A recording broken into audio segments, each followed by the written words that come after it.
Hello and welcome to Hey Look at My Thing with Aaron Irons, Keegan Reynolds, and Rachel Bennett. On this podcast, we share things we're enthusiastic about with our friends, and this week we're sharing Stardew Valley.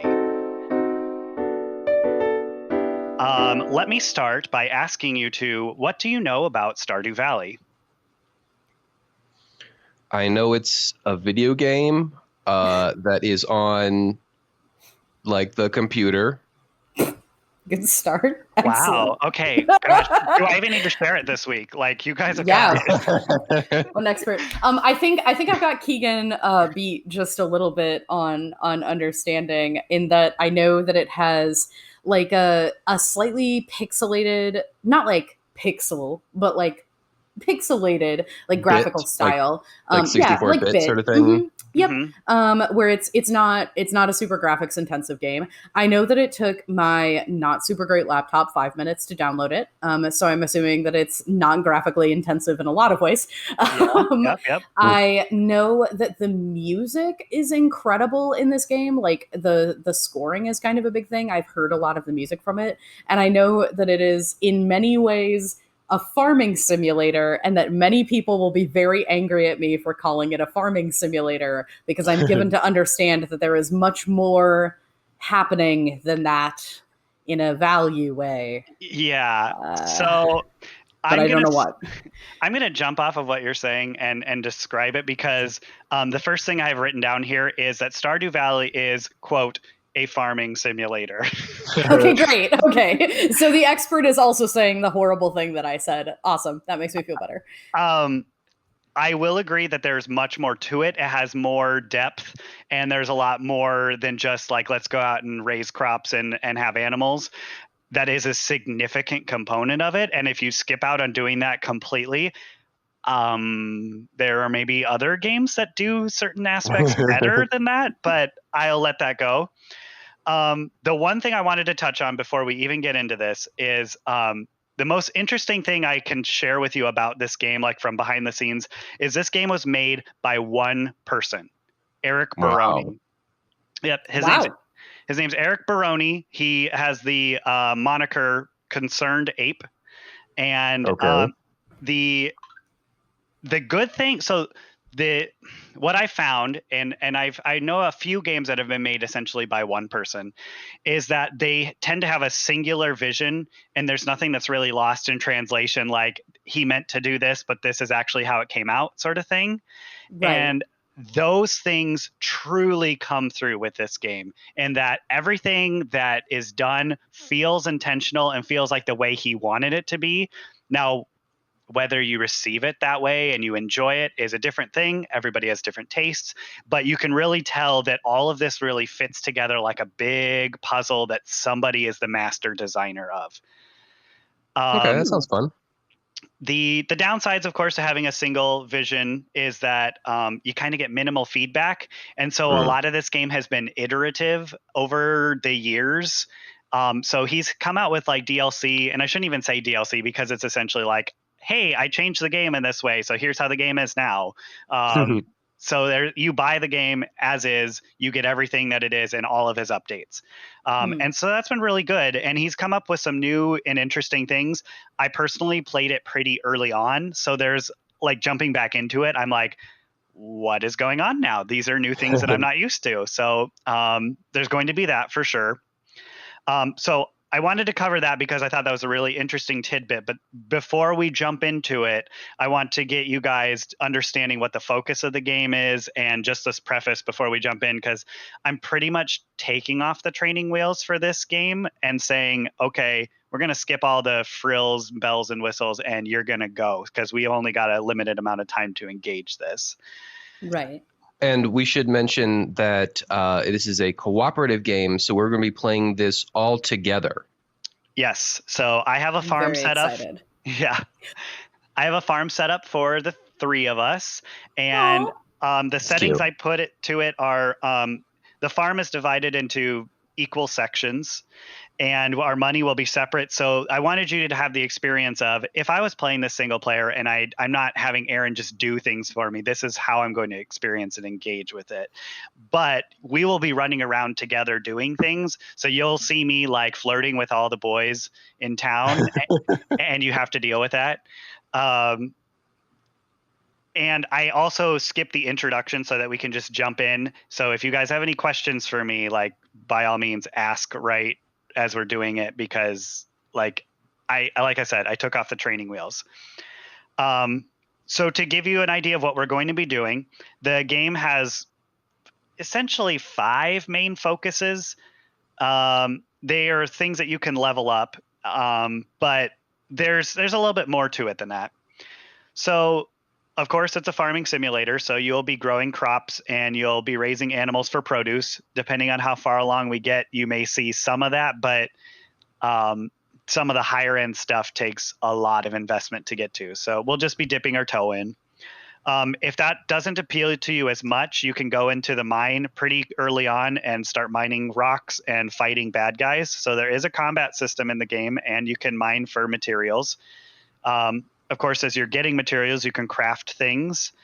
You can fish and forage. So if you run out of, if you're too scared to go into the mine and fight and you want to do something a little safer, you can spend your energy fishing and foraging. Is there like a possibility of me dying if I just like fucking mainline into the mine and then get smoked? Like, can I die in this adorable, precious little farming game? So it's technically no. Okay. The game is like they take death essentially out of the picture. Like you can't kill your animals. You essentially harvest stuff from them, like sheep give you wool, cows give you milk, but you'll never like take your cow to the market and come back with a freezer full of meat. Yeah. All right. Yeah, and that's an intentional design by the creator. Fair. Going into the mine and doing combat, like there is a penalty for essentially dying, and that is you forget levels of the mine that you've been to. So you can actually lose progress a little bit if you allow yourself to die, but you'll get drug out by somebody who will save your life, and you won't actually die. One thing that interests me, and I've already hinted at this, is relationships. So there are 20 some people in town that you can form bonds with, and they each have cutscenes every so often, depending on how close you are to them. And there are 6 bachelors and 6 bachelorettes who are both romanceable by males and females, regardless of gender. So if you like any one of the 12 bachelor/bachelorettes, you can essentially date them and marry them. So I really find that interesting. Cute. And then the final thing about this game that really appeals to me is that it's just all about discovery. Like you don't really know what's out there, and then you find a new level of the mines, and that's something to do. And there's it's achievements, but also it's like personal achievement. Like nobody's telling you what to do. You can go fishing for a year straight and that's all you do, and you'll make money that way. Or you can say, I don't ever want to fish. That's not appealing to me. I want to go to the mines and I want to get gemstones and sell those and give them to the dwarf man. Like it's like, it's a game that requires a little bit of self-motivation / I have these goals that I'm making for myself and I want to do them. And it really does well at giving you baby steps and like goals to accomplish that. And we'll get there. Like, I feel like I'm taking a long time getting to this introduction, but I just wanted to get you like ready. But I think we're in a good spot now. So I think I'm ready to just let us dive in, and any questions you have, let's just cover in the game itself. And when we come back, we can just discuss our impressions. Hell yeah, let's get it. All right. Bye. Bye. Hey friends, it's me again. So this week, since we're playing Stardew Valley, I thought that a really good organization for me to kind of bring to light and talk about is Farm Aid. So community and family farming has been more and more difficult, especially with the sort of clusterfuck that is Monsanto and the way they screw over farmers. And honestly, we could do an 1.5 hour long episode where I just talk about it, but none of that's really important. What is important here is that if we don't have farmers, if we don't have agriculture, if we don't have these family farms, we all don't have anymore. Most of the things that we have and use and interact with on a daily basis are made possible through farming. So one of the causes that I really like to support when I can is Farm Aid. And this year, their concert was back in September, but you can still donate and you can still watch the performances. I especially really highly recommend the performance by the Black Pumas, who are a favorite of mine. They're super rad and dope, and you should check it out. And after you check it out, you should pitch a little money toward helping sort of take action to change industrial agriculture and promote family farms. And you can do this locally too. Check out your own grocery store and see if you can find eggs from a place that is 20 miles away instead of some weird mega conglomerate. All of those actions help. So that's what we have for this week. Hey, it's the holidays, so have a happy holiday while you're at it, and we will see you hopefully safe and sound on the other side. All right, bye friends.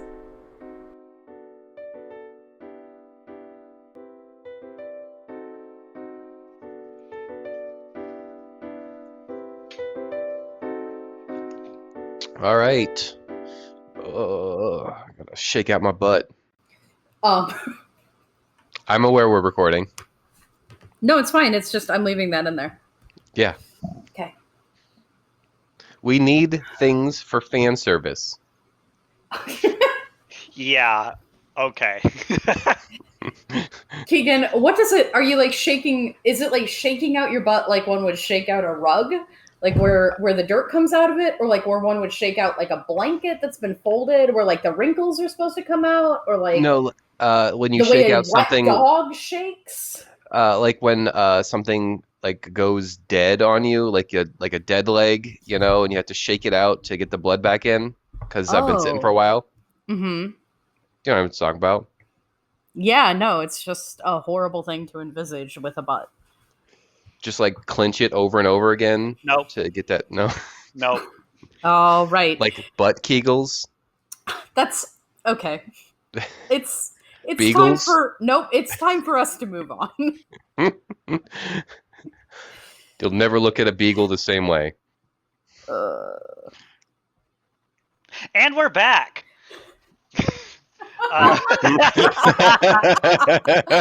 Excellent, smooth transition. Let's rate. Beautiful. All right. So we just got done playing Stardew Valley together, and I want to take a few minutes for you two to give me your impressions. So let's start with Keegan. What did you think? I thought it was really fun. I thought it was like everything is simple, but it's very deep. There's obviously a ton of things you can do. You can get recipes, you can make your house nice. I assume like you can go further, you can get like a better house, and you can make friends, and you can have relationships, and you can go fishing. It seems like there is a multitude of things that you can do to pass the time in the little village of Pelican Bay. Pelican Town, I think it is. I believe Okay. so. Yep. How about you, Rachel? Yeah, so I find games like this interesting. I think I've talked about it a couple of times, but I have been smoking a lot of Animal Crossing. And I find games like this interesting, and I think there's some things that like this one actually does pretty substantially better than Animal Crossing. Because the place where you like find the fun is very different for each person. Like it was fascinating to me that like, Aaron, since you've already played, you knew exactly what you wanted, right? You were like, okay, I need to do this, this, and this, and then I'm going to find this person and I'm going to make them my friend because we're going to get married and have a million tiny cats together. Yes. And so like you were a man with a plan because you had played before. And Keegan kind of like ditzed around for like 12 minutes and then was like, I'm going to make the bridge and it's going to take 300 wood and this is my goal and I will accomplish it. And I was like, I'm going to get lost in the forest and find some horseradish. And like the exploration was the fun part of it for me. So I think that it's the sort of depth that you were talking about, Keegan, comes for me in the fact that like there's so many different avenues for you to find the fun. And so like if you get tired of like harvesting the same plants every day, right? You can be like, yeah, fuck this, and like go off and mine for a couple of weeks. Like the fact that there's so many options and that they all feel kind of different in the way that they work with the world and the things that you have to think about while you're doing them, I think could give it a lot of like playability. I can see why people sink hundreds of hours into this game. Right. Yeah, I like the details in it. Like everything, there's the small details everywhere that you can tell how much care and love went into it. Yes, for sure. So just to give a synopsis of what we accomplished, I know Rachel touched on this. We played for 6 days, and in that time we harvested our first set of parsnips that we all sold. We made some money, got some new crops going, and then we all kind of went our different ways, where I went fishing. Keegan kind of decided he wanted to build a bridge, and then Rachel was just kind of exploring. Beyond that, I mean, there's way more to go, and I'm just going to take a few minutes to talk about like things we haven't yet experienced that are, I think, important. Yeah.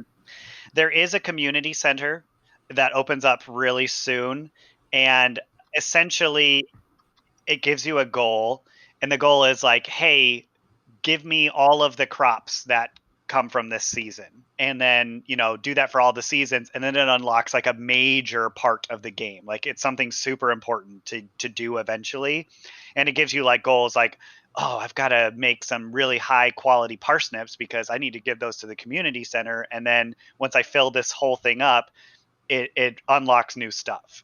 And that's a big driving force in the game that we haven't got to, that gives you like really specific goals.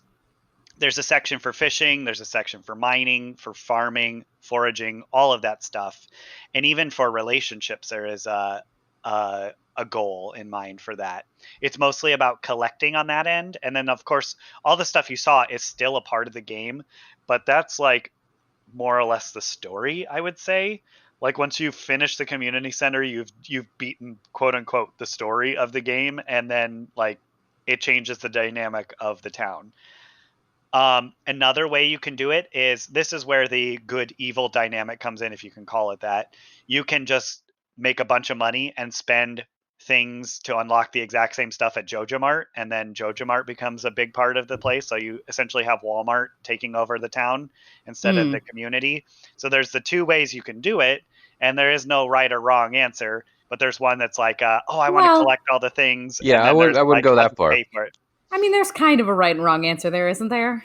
I mean, isn't there kind of? If we're looking at it from like a moral perspective, isn't there kind of a right and wrong answer between like community led and Walmart? Like, don't you think maybe there's a choice that's like in the clear and a choice that's like not so great?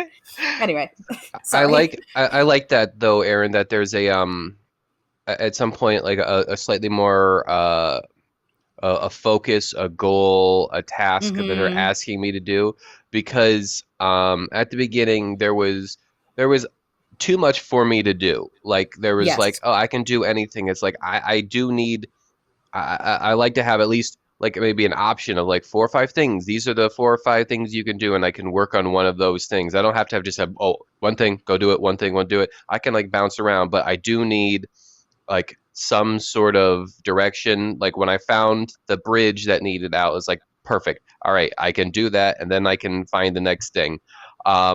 So I'm glad that there is something like that to keep me kind of engaged. Right. There are kind of a couple levels to that. There is one like at the community board in the town.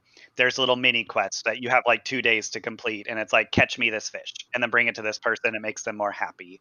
So there's like little like, I don't really know what I want to do, but this person tells me to do this, so I'll do it, and it gives you like a short-term goal. And the community center is more your long-term goal. And we never really did much of the mining yet, but there are levels, and I think, like, I don't want to spoil it, but there are a lot of levels before you get to the end. and every 5 levels it saves your progress, so to speak, so you can restart, so you can go down 5 more levels if you can manage to get there. See, I think mining. So initially, I was like, I wasn't super interested in it because that's where the like, I don't know, monsters or danger or threat or whatever is. But I think mining is probably a place where I would have found the fun in like a meaningful way. Mm-hmm. Okay, I wanted to talk about one thing that's kind of towards the beginning of this before I open it up for a little bit more of your impressions. I think one thing that we experienced that was um, problematic with this game, at least for the start, is there is no really good tutorial. Mm, And this is feedback I've gotten from many friends that I've introduced to it. I think it's a double-edged sword because if you have a tutorial that's too hand-holdy, like it makes people do a very linear thing in a game that is decidedly not linear and it's all about discovery. It just can be a challenge for people to like start up and like say, what do you do here? right. Um, I think it was a good thing that I was here to kind of explain things so that you didn't get stuck on stuff and we were able to at least make the most meaningful hour we could. Yeah. Hmm. If I had just said, okay, guys, go play, and then we reconvene in an hour, you guys might have been like, well, I found a person and there was a town, and then Yeah. I passed out at 2 a.m., so that was really awesome. Um, Yeah, I like I don't know. It seems like most good games or lots and lots of good games have found ways to have tutorials that aren't too handholdy and still have open world stuff. Um, and I don't know, it might have. I think there's probably a way for it to get done. I don't know. Maybe it could just be like a stylistic choice. It's like, this is a style I want. I'm gonna choose just to throw people in and just let them figure it out. mhm. Yeah, I think there's some value to that, especially in you see it in a lot of like I don't know, lighter, I guess, games. Like, if I'm gonna sit down and play God of War or fucking something, like I'm probably gonna need a tutorial. Otherwise, I'm just gonna get owned over and over and over again. But that's not really the case here. Like, sort of the vibe of the game as a whole is like, go fuck around with it until you figure it out. And so the the initial part being like, fuck around with it until you figure it out. Like, there could maybe be a little bit of just like, hey, these are the keys, these are what they do. And that would be pretty low effort and also like a pretty big push in the right direction. But I don't know that it necessarily needs, hey, you should probably plant crops. And I think part of that is like, if you hadn't been here, we would have fucked it up and we would have learned by fucking it up. And Right. that's the way that the world works, is that you learn when you fuck things up, or you have a spirit guide, or Aaron in this case, to tell you while their cat screams gently in the background, hey, don't do this or you'll fuck it up. So like, Yeah, and there's no real penalty for being behind. Like, you'll get right. to the experience eventually. So if you miss the first 5, 10, 15 days just learning things and you don't even plant crops, like, yeah, it'll put you behind monetarily in the long run, but what does it really matter? You just play longer and make up for it and experience things differently. Well, and it's not like it's competitive, right? Like it's not Mhm. like this is a speed run situation. Like that's really not what the vibe of the game is at all, very obviously. I think you've just introduced me to my calling, speedrunning Stardew Speed Valley. running Stardew Valley. That That sounds would like be a awesome. nightmare hellscape. Why would you do this to yourself? So when did this come out, Aaron? I want to say 2017, maybe. Oh, I'm that's gonna more need to fact recent than check I that. thought. That's really interesting. Might be as far back as 2016, but I think that's even kind of pushing it. February And 2016.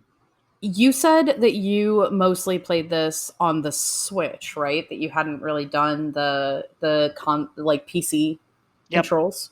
Yeah. So it definitely came out in probably 2017 on the Switch. It was Mm, released on the PC first, and then he ported it to literally every system imaginable, including mobile. And it wow. works really well, actually, in all cases. I do have a little bit to share. I introduced my coworkers to this, and they're not necessarily what I would consider like avid gamers. Mm-hmm. One of them exclusively plays mobile games and wasn't going to even try this unless it was on mobile, and it turns out it was, and she's put in 50 to 100 hours playing it. So Nice. Wow. definitely her fair share. And um, so I've just really liked whenever I find somebody who has played this game, it's like an instant connection for me where it's like the questions I always have are, okay, who did you marry? And what did you focus on first? And like, what all the things have you done? And I have to know. Like, it's kind of a big deal for me. That's adorable. I think I really enjoyed the game, but I don't think I could play it by myself. I think I would have to play it cooperatively with other people as kind of a group communal sort of experience. I think by myself, I would burn myself out real quick and move on to something else. But with people and like kind of sharing what you're doing. It's like, oh, what you're doing that's cool. I'm gonna try doing this, and like the occasional times when, like I was short on wood, or I thought I was for my bridge, and you gave me wood.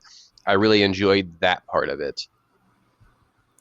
I could definitely see this being the type of situation where I sink 200 hours in a really obnoxiously short period of time and then don't pick it up for like 2 years. Yeah. Because that's just how I play this style of game, I guess.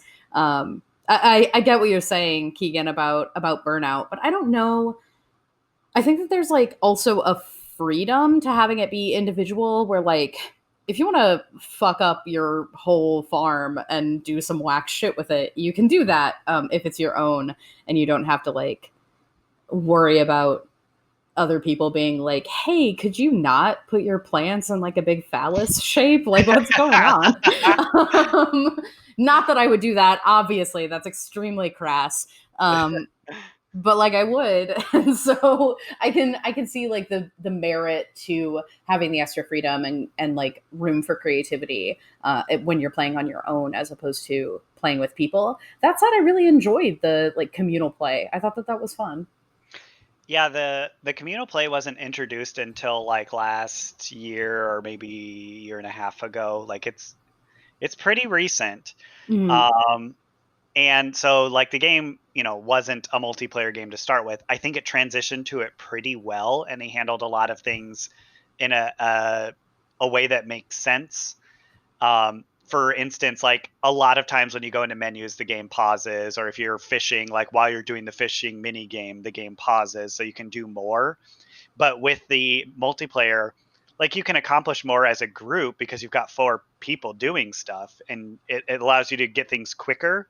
But um, when everything's kind of separated, it kind of gives you individual goals. And since the clock never stops, you've got hmm. to really think about like, is this important for me to do, or like how do I spend my time better? Yeah, I just I would really enjoy playing with other people, and I think I would get lonely on the island without you guys. Oh, oh, my heart. That's so sweet. Fuck you, people. I'd take my own island. I love you both immensely, but also fuck you, people. I'd take my own island. I'm kind of in the middle. Like I have my own farm, and it's on the Switch, and I've played more than 100 hours. I'm not going to go into more specifics than that because I don't want to embarrass myself. But it's kind of like I wanted to do everything at first, and then it got to a point where like I have done everything, I've accomplished the main story, and now it's like now what sort of thing. And so I Right. Right. super specialized, and I just overhauled my farm into this whole new thing, and splitting it up into four farms like we did, like you get quite little space to work with to do your own thing. Hmm. And it becomes a point like with the when you're playing single player, all four of those lots, there's no dividers and it's all open things. And I can guarantee you, I filled it up to the point that there's no square footage left, and I'm still like struggling with like how do I cram more pigs in this stupid farm because I need them. So here's the important question, Aaron. This is critical. When you played through the first time, who did you marry and what did you focus on first? So that's, yeah, okay.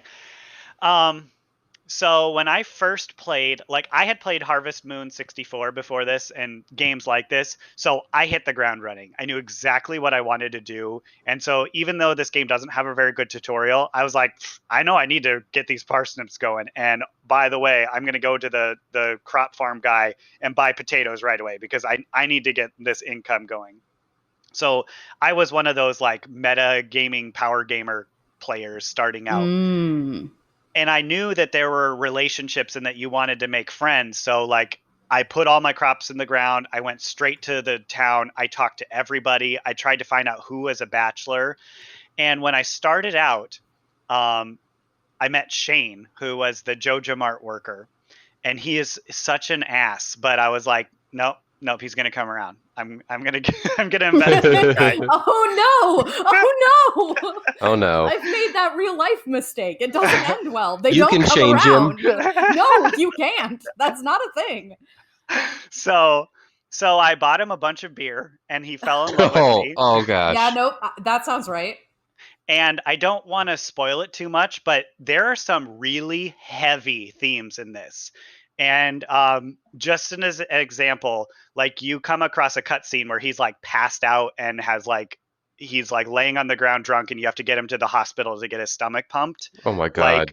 Like Jesus. that's the kind of stuff that happens in this game. That's part of the like draws you in because you get to know these characters and they have these cutscenes, and you're like, oh my god, like they don't pull punches when it comes to that, and I really enjoy that about it.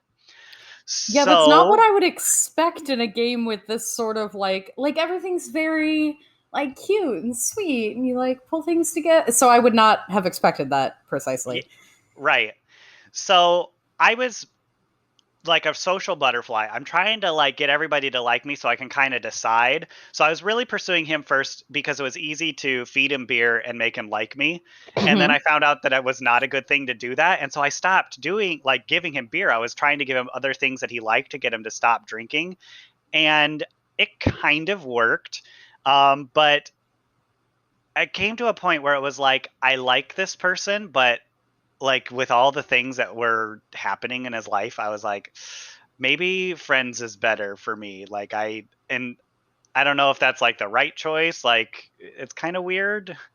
But I met a couple other people, got to know them better in the village. And then Alex, which everybody falls in love with Alex. And I'm ashamed to say that I was like, okay. But like, right away he's a nice person. You get to learn about his backstory, and again it's another thing where it's like heavy in certain ways that are challenging, but to me it felt like he was dealing with it in a more healthy way and an easier way to support and I feel stupid like talking about this like it's a real relationship, but it was it just felt more natural and like I can rely on this person to, do things right responsibly. I don't know. I don't think that's stupid at all. Like I think one of the things that's hysterical to me about all of these like pundits or whatever being like, oh, video games cause violence. There's a lot of things that are funny about it to me, like that statistically we are less violent than we've ever been, and all of the research shows that it actually helps tamp down aggressive tendencies. But like the thing that sticks with me the most is that when we like play through and you can form relationships with people, like I've seen people go back to previous saves because they like picked the option in KOTOR that moved them slightly more dark side, and they were like, "Oh fuck no!" Yeah, I didn't know it would do that. Or like you thinking about like, okay, if I'm gonna deal with this person all the time, like I really like this person, and I realize that they're struggling, but I don't need where they're at in my life for where I am. Like that is the kind of like practice with social situations and empathy and thinking through consequences and being rational and making better choices for our lives that that video games give us the opportunity to do. So like, it doesn't seem dumb. It seems thoughtful and like it's part of the purpose of the experience to like think about how you interact with people and why you choose the people you choose is like a good thing to do. That's healthy. It's good. Right. It seems like you could learn a lot of things from this game, things about community, things about relationships, things about yourself, and it just seems like it's a really well thought out game. Mm-hmm. Yeah, I hope that if we have some time, we can engage with it again, because I do think there's more to do with it. Yeah. Definitely. But that said, I think that we're kind of at a point where we've talked about what we wanted to. So is there anything else that you wanted to touch on in the game? How would you rate the game, etc.? I really enjoyed it. It would probably be like 8 out of 10, I'm thinking. All right. Yeah. Sorry, I'm sort of like processing through a rating.